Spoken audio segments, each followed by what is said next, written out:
Hi, this is Marty again at Marty Moments of Motorcycles. I'm going to be a little calmer today because I'm going to demonstrate some things that I had in the past. People ask me all the time, what was my #1 selling motorcycle of all time? Now, I've been selling motorcycles for over 40 plus years. I only have a couple, 3 that were really on fire. The one we're looking at right now is the R1. In 1998, this was the home run. Our dealership, just like a lot of them, didn't have one sit on the floor because they were pre-sold. I had over 60 deposits before the bike even showed up at the store, and we were limited on how many we could sell. So back then, this very bike didn't have what you see today. This bike is totally different. It has some things that I'll talk about. One, it didn't have inverted forks. It didn't have the radial brakes, those special brakes that are equal pressure on the shocks that doesn't go shh, shh, shh, shh. Now, it had the power then, and it was scary. People weren't used to this kind of power. And they would do things like slap the tank when they pop wheelies and do all these crazy things that they just weren't used to then. Now these bikes have fly-by-wire, a slipper clutch. It didn't have it back then.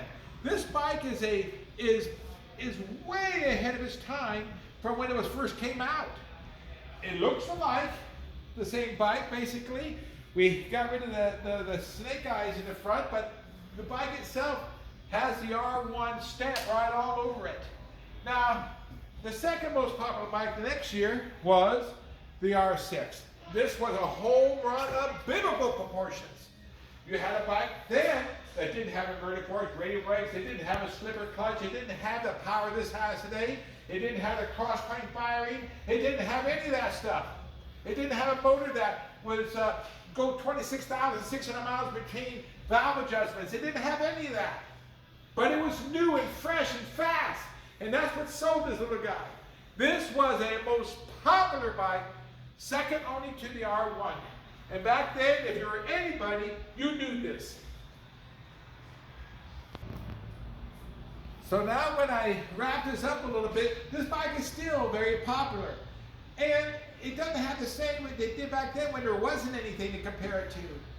The CBR was it dominated for 10 years. But when this showed up, all hands were on deck. We couldn't get enough of them.